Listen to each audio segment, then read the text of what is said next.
घटना माढा तालुक्यात सीना नदीवर घडलेली आहे। सर्वत्र पाऊस चालू आहे, तर सर्व शेतकऱ्यांची जनावरं वाहून जात आहेत। शेतकऱ्यांच्या घरात पाणी जात आहे, शेतकऱ्यांच्या जमिनी पाण्याखाली आहेत।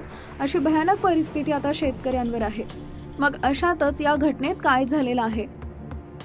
मराठी चॅनलवरती तुम्ही पहिल्यांदा आला असेल तर चॅनलला सबस्क्राईब जरूर करून घ्या। पावसाळा आला की शेतकऱ्यांचं आयुष्य अक्षरशः उलटून जातं। वरकरणे पाऊस म्हणजे आनंद, हिरवळ, पीक आणि सुख असं वाटतं, पण प्रत्यक्षात त्यामागे दडलेली वेदना फार खोल असते।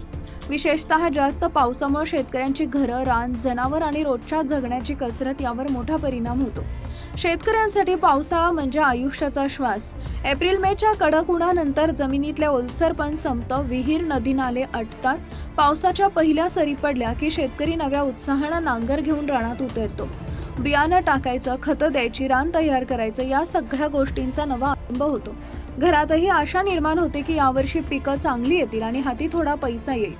आता झालं असं की माढा तालुक्यातील सीना नदीला पूर मोठा आलेला आहे। अनेक जे लोक होते, अनेक शेतकरी इमारतीच्या छताचा आसरा घेत होते। अनेक नागरिक स्वयंवर स्थलांतरित होण्याची वेळ आली, जिथं स्वतःच्या जीवाची शाश्वती देता येत नाही असं जीव घेण्या परिस्थितीमध्ये जनावरांचा विचार कोण करतो?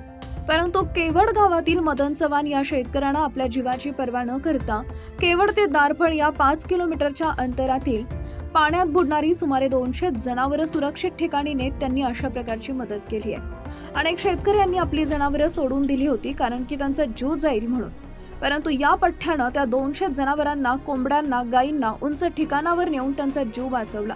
स्वतः तो उपाशी राहिला, परंतु त्यांनी त्या जनावरांसाठी चाऱ्याची व्यवस्था केली आणि प्राण वाचवले। शेतकऱ्यांचं आयुष्य म्हणजे सतत निसर्गाशी झुंज। पावसाळ्यातली त्यांची परिस्थिती पाहिली की आपल्या लक्षात येतं, आपण रोज खाणारा भाताचा दाणा, गव्हाची पोळी, डाळ या सगळ्यांच्या मागे शेतकऱ्यांचं किती कष्ट आणि दुःख दडलेलं आहे। पावसाळा म्हणजे शेतकऱ्यांसाठी आशेचा किरण आणि धोक्याचं सावट दोन्ही।